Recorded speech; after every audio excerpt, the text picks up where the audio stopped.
네, 목요일은 여의도 최고의 정치 아웃사이더 세 분과 함께하는 정치 아싸 시간입니다. 오늘도 김종혁 전 국민의힘 최고위원, 박원석 전 의원, 그리고 장성철 공론센터 소장 나오셨습니다. 안녕하세요. 네, 안녕하십니까. 네, 뭐 오늘은 또 무슨 소식으로 시작을 할까 하는데 네.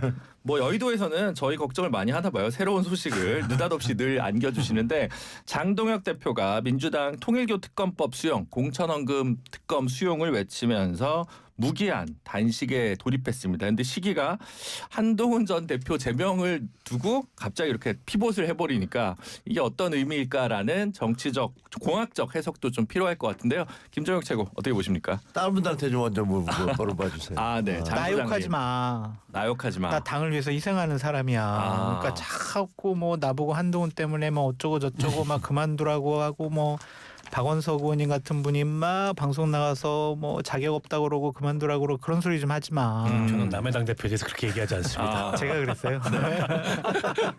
네. 그렇게 자기의 정치적인 위기를 희생이라는 프레임에 넣어가지고 좀 극복하려고 하는 것이 아닌가 그런 생각이 듭니다. 극약 처방이죠.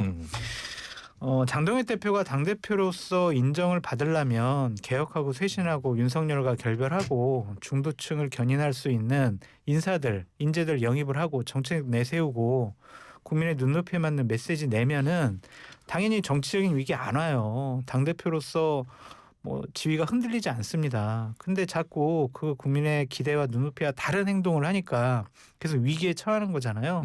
한동훈 대표와 손잡고 지방선거 승리를 위해서 보수가 대통합하는 거 이거 많은 보수의 언론들 보수를 지지하는 사람들이 원하는 거잖아요. 그걸 안 해가지고 지금 정치적인 위기를 스스로 자초했는데 그걸 돌파하고자 자기 희생적인 이러한 결단 으로 포장하려고 하는 것 같습니다. 오래 못 갑니다. 오래 못 간다? 극약 처방은 오래 못 갑니다. 그래도 의외로 이제 뭐라고 못하지 않을까요? 어쨌든 그게 한 일주일이나 열흘 가겠죠. 일주일이나 열흘. 네, 열흘. 그동안 또 욕하기도 어렵잖아요. 막 이렇게 밥도 못 먹고 누워 있는데 그래서 한동훈 대표 측이 좀 난감하게 됐다. 옆에서 연대 단식을 하면 되지 않을까요? 같이요?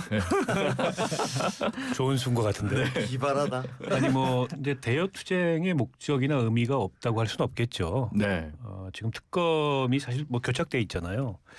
근데 저는 통일교 특검은 사실은 여야 간에 조금 논의를 하면 합의를 못 볼 게 아닌데 네. 지금 서로 간에 약간 너무 평행선을 위한 평행선을 달리는 게 아닌가 싶은 생각이 있고 그다음에 저 지금 공천원금은 사실 좀 수사를 좀 봐야 됩니다. 네. 저 특검은 사실은 여당이 지금 받기 어려워요. 네. 그리고 지금 저거 특검하자는 주장은 아직은 경찰 수사가 막이제 강제 수사가 시작돼서 수사를 좀 지켜봐도 늦지 않은데 그래서 장동혁 대표가 단지 대여 투쟁의 목적만 있는 것 같지는 않다. 지금 이 한동훈 징계로 인한 당 내부의 비판을 다른 것으로 돌리겠다라는 국면 전환의 의미도 일정하게는 있어 보이고 그러니까 지금 뭐 기다리겠다. 재심 신청하도록 재심의 기회를 주겠다고 했는데 뭐 재심은 안 할 것 같고 네. 그러면 한 열흘쯤 있다가 이제 다시 징계 결정할 거잖아요. 최종적으로 최고위에서. 근데 그때 이제 당대표가 단시간 열흘을 해가지고 누워 있는데 거기다 대고 물러나라 이렇게 얘기하기가 좀 어렵잖아요. 네. 그래서 본인 나름대로는 그 수를 낸 것 같은데 근데 이제 문제는 저 단식이 결과를 내야 되잖아요. 네. 그러니까 단식에 들어간다는 건 배수의 진을 치고 내가 이제 죽을지언정 이건 관철시키겠다 이런 의미인데 과연 저걸 관철시킬 수 있을까? 왜냐하면 야당 대표가 여당 눈에 지금 되게 허약해 보여요. 네. 그러니까 야당 내에서도 온전한 지지를 못 받는 대표들 이렇게 보이잖아요. 그러면 그런 야당 대표를 상대로 뭔가 야당 대표한테 결과를 안겨주면서 협상할 생각이 여당으로서는 안 들 것 같아요. 그래서 뭐 하려면 하라 이런 게 지금 민주당의 입장이지 않을까 싶고 오늘 반응도 대체로 그래요. 민주당에서 뭐 쇼다 이런 식으로 그냥 일축해버리고 있어서 출구를 찾기가 쉽지 않을 수도 있겠다. 저 단식이 자칫 쓰러지는 것 이외에. 근데 길어지겠네요. 쓰러졌는데 결과도 없고 이러면 글쎄 지금 야당 상황에서 이게 뭔가 진짜 국면 전환이 될까 그런 생각도 드네요. 네, 김정혁 최고께서는 어떻게 보십니까? 궁지에 몰린 장동혁 대표가 돌파구를 찾으려고 하는 것 같아요. 근데 지난번에도 그 당내에서 비난이 막 쏟아졌을 때 필리버스터 24시간 기록을 세우면서 갑자기 뭐 무슨 영웅되는 듯한 분위기를 만들어냈잖아요. 물론 그건 아무런 의미가 없습니다. 그냥 그 다음 날 다시 통과시켜 버렸으니까 24시간 지나면 그냥 가는데 뭐 야 그래도 24시간이라는 기록을 세웠어 뭐 이런 얘기들이 있었잖아요. 이번에도 보니까 통일교와 관련해서 이제 단식을 하시는데 이거는 조금 더 복잡한 계산이 있는 것 같아요. 왜냐하면 통일교 특검을 받을 수도 있잖아요. 네. 그 받으면은 야 그럼 내가 단식해서 받았어 뭐 이런 식의 어떤 성과물을 얻어낼 수도 있을 것 같기도 하고 동시에 지금 사방팔방에서 장동혁 대표의 리더십에 대해서 특히 이제 한동훈 전 대표에 대한 제명을 둘러싸고 공격이 벌어지고 있는데 그것을 지금 이걸 어떻게 해명할 수가 없어요.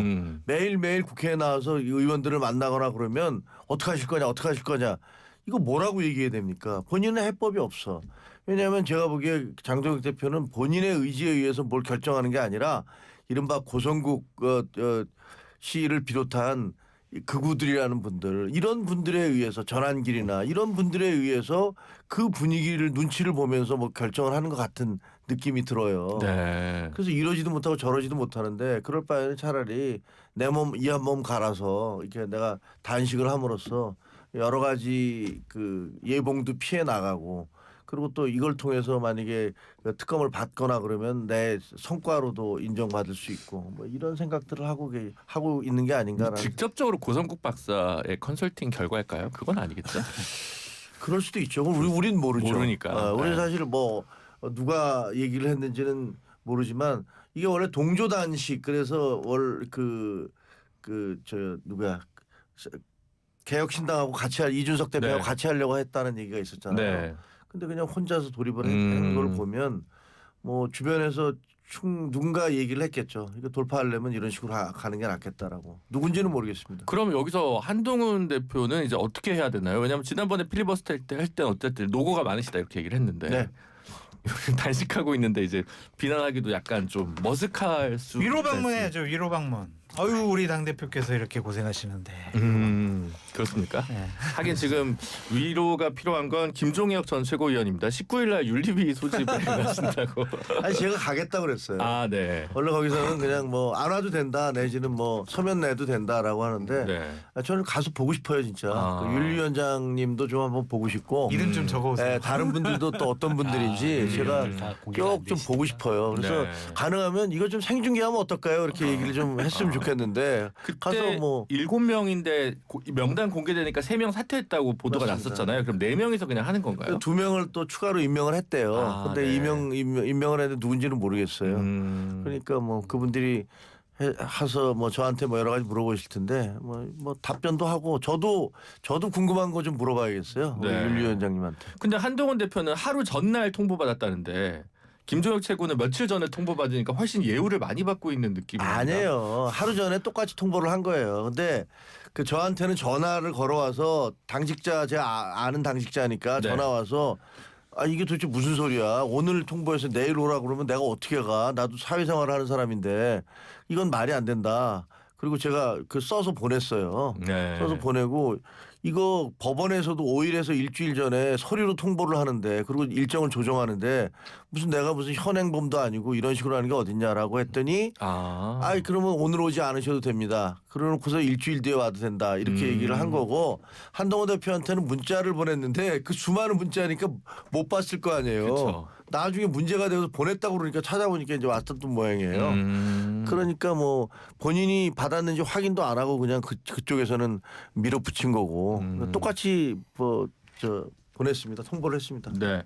사실 그 한동훈 대표가 그 어젠가요? 국회 소통관에서 기자회견하면서 재심 청구 안 한다. 네, 이미 밝혔죠. 네, 밝혔는데 재심 시간을 주겠다고 장동혁 대표는 했는데 그 뭐 어떻게 합니까? 이게 너무 이상한 게 그 본인한테 소명할 수 있는 기회도 전혀 주지 않고 그 새벽 1시에 이거 발표한 거 아닙니까? 네. 아니 정당 역사상 있어 본 적이 없는 일이고 윤리위가 전 대표를 제명하는 것도 해방 이후 한 번도 없던 일이에요.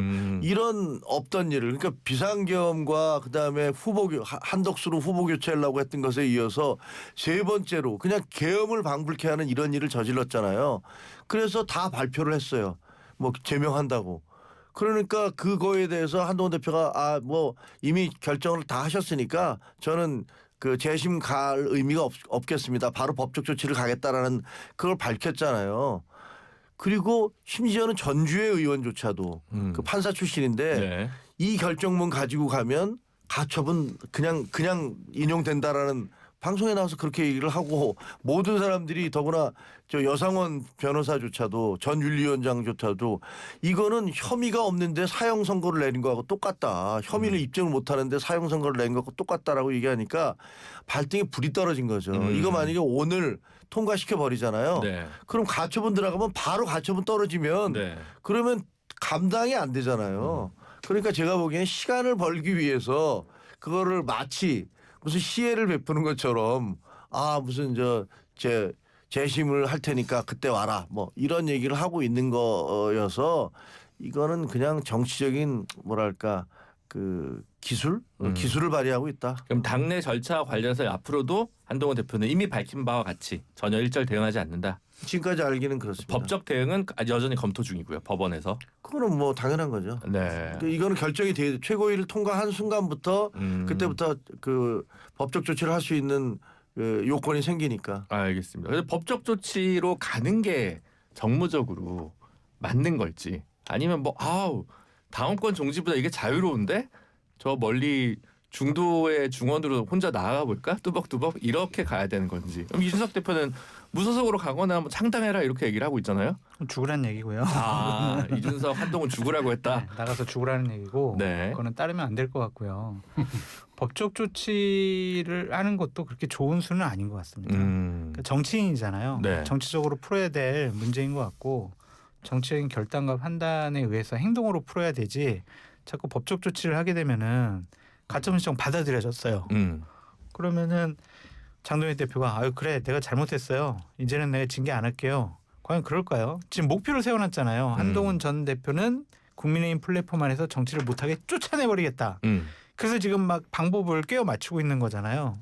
가처분 신청이 받아들여지면 또 다른 건 가지고 다른 징계. 또 윤리위에 올려가지고 당원권 정지 6개월 막 이런 식의 내려버리면 어떻게 할 거예요? 그것도 피곤해지죠. 가처분 신청 내요?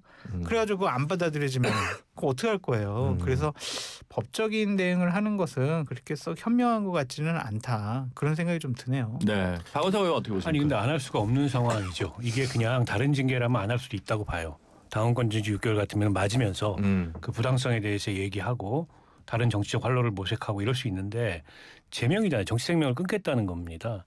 이거는 일단 부당하다고 가처분 신청을 내는 수순으로 갈 것 같고 그게 맞다고 보고 그러면 이제 추가적인 어떤 뭐 징계나 뭐 새로운 절차나 이럴 수 있어요. 그때부터 이제 억지에 억지가 더해지는 겁니다. 그래서 아마 그건 진짜 무리수가 될 건데 어쨌든 한동훈 전 대표로서는 저걸 인정할 수는 없는데 그렇다고 뭐 징계를 그냥 받아들일 수도 없잖아요. 그리고 그래 뭐 징계하니까 더럽고 치사하니까 나가서 나 출마할게. 뭐 창당할게. 이것도 제가 보기에는 쉽지도 않을 뿐더러 네. 그것도 제가 보기에는 뭐 싸움을 제대로 하는 거는 아니라고 보고 그래서 일단은 뭐 가처분 낼 거라고 보고 다만 또 했을 때 억지를 더해서 다른 그럴 때 징계. 어떻게 할 거냐. 그건 이제 또 판단의 여지가 있겠죠. 근데 이제 문제는 이 당내에서 오늘도 그 의원총회에서 뭐 정치적 해법을 요구하는 여러 목소리들이 있었다고 하는데 근데 이제 문제 실질적인 어떤 양자 사이의 중재 움직임이나 이런 게 실질적으로 있냐. 그냥 뭐 말 한마디 하는 건 어려운 일은 아니에요. 왜냐하면 그게 제일 올바른 포지션이니까. 근데 저는 뭐 그런 움직임은 없는 것 같아요. 중진이라는 분들도 그냥 네. 말만 더 하고 있을 뿐이고. 그래서 국민의힘이 약간 주인 없는 정당 비슷해진 지가 오래됐는데 그 주인 없는 정당의 모습을 또 한번 여실히 드러내고 있는 게 아닌가. 게다가 이제 저 당의 주인이라고 자기들은 내심 생각하는 뭐 TK, 네. 다선 중진 이런 분들도 그냥 뭐 자기 일 아니니까 강 건너 불구경하듯이 이렇게 얘기를 한 마디씩 얹고 있는 건데 그러면 뭐 의미는 변화는 안 생기죠. 이를테면 실질적인 압력을 양쪽을 상대로 행사할 수 있을 만한 뭘 해야 되는데 그건 아니에요. 그냥 말만 하고 있어요. 장동혁 대표는 이 상황에서 뭐 그럴 이유가 없죠. 어쨌든 오세훈 시장은 오늘은 이제 한동훈 제명은 곧 공멸 이렇게 얘기도 했는데 당내 여론은 대안과 미래에서도 엄청 비판을 했고 그렇지만 뾰족한 해법이 뭔지는 제 눈엔 잘 안 보일 거거든요. 안 보이죠. 왜냐하면 재심을 해라라고 얘기하는 것은 사실은 여러 가지 노림수가 있는데 만약에 재심에 한동훈 대표가 가서 뭐 소명이라고 하고 그다음에 그래 그럼 제명 대신에 1년으로 해줄게. 네. 다음 건정지 1년으로 해줄게. 이렇게 마치 무슨 사정을 해서 되는 것처럼 되면 이건 정치적으로 더 치명적이에요. 그러네요. 차라리 제명을 해버리니까 사람들이 야 말 같지도 않은 짓을 하고 앉았다 이렇게 나오는 건데 그거를 야 들어와 그러면 내가 좀 봐줄게라고 시혜성으로 얘기하고 있는 거잖아요. 사실은 당무감사위에서 넘어온 자료 자체가 조작된 거여서 그 이호선 위원장이 내가 자료를 조작한 거는 그 사람들에게 해명의 기회를 주기 위한 것이다라는 그런 기상천외한 발언을 해서 얼마나 많이 공격을 받았습니까? 근데 그것에 대한 문제 제기를 하나도 안 하면서 그 자료에 근거해서 징계를 내리고 제명을 하고 9시간 동안에 계속 발을 바꾸잖아요. 네. 징계 내용을 바꾸는 정말 말도 안 되는 짓을 하고 있는데 그러면서 이것에 대한 책임이나 사과는 안 하고 재심 들어와 그럼 우리가 좀 봐줄게 라는 식의 프레임을 만들려는 거예요. 어떻게 보면 굉장히 교활한 거죠. 그럼 안 가겠네요. 어쨌든. 안 그걸 왜 가겠습니까? 정치적으로 굉장히 어떻게 보면 굉장히 교활한 수를 지금 두고 있는 거예요. 근데 거기에 대해서 문제는 그걸 다 안다는 거예요. 사람들이. 네. 조금 있으면 야 그거 좀 완전 장난치고 있구나라는 걸 알게 되는 거고 저는 글쎄 뭐 우리 당이 지금 고성국 씨가 또 오세훈도 잘라내라. 다음은 오세훈이다. 네. 자 저 한동훈 다음에 오세훈이다. 그다음 누굴까? 그다음 뭐 박형준인가? 그다음 누굴까? 이렇게 쭉 그 고성국 씨가 이런 식으로 마치 게스타퍼가 옛날에 하나 처형하듯이 그렇게 나가는 거를 우리 당에서 이렇게 멀끔멀끔 쳐다보고 있다? 그렇게 가지는 않을 것 같은 생각이 듭니다. 제가 잘 몰라서 그러는데 고성국 박사 그분의 이제 영향이 이토록 높습니까? 그 말을 많이 따르는 것 같아요. 선생님 박사라고도 부르고 그 방송에 나가서 여러 가지 가르침도 받고 오고 그다음에 정신력 강화 훈련도 많이 하는 것 같아요. 네. 그러니까 고성국 씨가 그 지금까지 계속 방송을 하면서 썸네일을 계속 쭉 올려요. 네. 그대로 장동혁 대표 지도부가 따라한다 이렇게 좀 증명이 되고 있기 때문에 네. 고성국 씨의 영향력은 현실적으로 존재한다라고 봐야 될 것 같습니다. 고성국 박사가 비선이다. 네. 흔들림 흔들림 없이 제명해라. 오늘 아침에 또 그렇게 지령을 내렸어요. 지금. 네. 굉장하네요. 그러니까요. 네. 그걸 한 번도 안 따르는 게 봤어요. 맞냐? 아니 이게 유튜브 정치가 지금 이게 정당 정치에 이런 식으로 영향을 미치는 거, 이제 꼬리가 몸통을 흔드는 거, 이게 국민의힘이나 지금 보수 정당만의 일은 아니에요. 그렇죠. 민주당도 마찬가지잖아요. 거기 더 네. 심하죠. 아니 그리고 저 정청래 대표가 이 검찰개혁법안 이렇게 된 거에 대해서 사과한다는 내용을 딴지 게시판에 올렸어요. 당 게시판도 아니고. 민심의 척도라고들 아니, 그것도 좀 이상하잖아요. 정당 대표가. 네. 이거는 이제 이것대로 굉장히 좀 기이한 현상이고 문제적 현상인데 아무튼 그걸 떠나서 고성국 씨가 저렇게 입당해가지고 무슨 오세훈이다 다음은 이러는 게 도움이 되나요? 도움이 하나도 안 되잖아요. 네. 장동혁 대표는 아마도 그런 이제 윤호개인 세력과 정치적 제휴를 택한 것 같은데 얼마나 가겠어요? 지방선거 당장 스코어가 안 나오면 당대표 자리를 어떻게 지킵니까? 뭐 어거지로 나 임기가 있으니까 버티겠다. 네. 그러면 아마 이제 이탈을 할 거예요. 저 당에서. 그럼 너 그러면 고성국이나 전환길이나 윤호개인하고 열심히 해봐. 왜냐하면 현직 의원들은 지방선거 건너면 그 다음에 총선이에요. 지방선거 폭망하고 나면은 다음 총선 걱정이 안 되겠어요? 되기 시작하죠. 윤호개인당을 할 게 아니라면 장동혁 대표가 지금이라도 생각을 달리 해야 되는데 이게 정치가 그래요. 뭐가 딱 씌우면은 그것만 보이고 다른 게 안 보이기 때문에 계속 이제 객관적으로 옆에서 보기에는 헛발질인데 그 계속 반복하거든요. 네. 지금 약간 그런 상태에 빠진 게 아닌가 싶어요. 그래서 저는 당내에 무슨 원로가 됐든 중진이 됐든 뭐가 됐든 힘 있는 분들이 있잖아요 거기에. 91세라고 막 욕하지 않았어요? 아니 뭐 고문들을 대변인. 제외하더라도. 그러니까 관건은 현직 의원들이에요. 네. 현직 의원들이 가장 큰 압력입니다. 근데 저는 지금까지는 거의 불구경이었다고 봐요. 대안과 미래에서 성명을 냈지만 23명 정도가 이제 연명을 한 것 같고요. 근데 약해요. 그걸로 전략이. 약하다. 아니 그러니까 애걸복걸 형식이에요. 아니 근데 더 크게 큰 바람이 파고가 올 거라고 했었잖아요 원래는. 장동혁 체제가 흔들릴 것이다. 현역 단체 지금까지 엄청나게 흔들렸잖아요. 흔들렸다. 안 흔들렸어요. 근데 흔들렸을 뿐. 당내에서 더 강력하게 장동혁 대표에게 문제 제기도 하고 당신 이렇게 할 거면 사퇴해라. 이런 식의 목소리가 나와야 되는데 오늘 대안과 미래에 있는 분들도 재고해 주세요. 다시 한번 생각해 주세요. 의총 얘기 좀 들어봐 주세요. 이렇게 애걸복걸한단 말이에요. 그분들도 이제 믿을 게 안 된다. 그래서 당이 상당히 좀 엉망이 되어가고 있는 것이 아닌가. 그런 그러면 생각이 장동혁 들어요. 대표는 예를 들어 2018년 지방선거는 17년 탄핵 대선 이후에 1년 있다가 있었던 건데 대구 경북 빼고 다 졌어요. 네. 이번에는 이제 부울경 중에 한두 개 이겨요. 네. 그럼 2018년보다 좋은 이겼다. 성적표다. 이것은 패배가 아니다. 나는 사퇴하지 않겠다. 이런 전개도 충분히 예상할 그래봐요. 수 있다는 그것도 거죠. 그렇고 지금 당직 임명을 통해서 자기 호위군들, 홍위병들 지금 많이 만들어 놓고 있고요. 지난번 개혁 쇄신한다고 하면서 뭐 얘기를 했어요. 중요한 일은 당원 투표에 맡기겠다 그러잖아요. 막 지방선거에 흔들려. 그러면 당원에게 내가 신임 묻겠다. 그럼 강성 당원들은 장동혁 그만두면 안 된다고 그러겠죠. 그러니까 지금 상당히 고약하게 일이 전개되고 있다. 그렇게 좀 보여지는데 한동훈 대표 측으로서는 인천 상륙 작전 정도의 아주 획기적인 정치적 결단과 판단이 필요한 시점이 아니냐 그런 생각이 듭니다. 인천시장 나가라는 얘기는 아니죠. 아니요. 인천 개항을 아니요. 인천 상륙작전이라면서요. 저는 이제 2부에서 말씀드리도록 하겠습니다. 알겠습니다. 잠시 광고 듣고 돌아오도록 하겠습니다. 잠시만요. Yes, I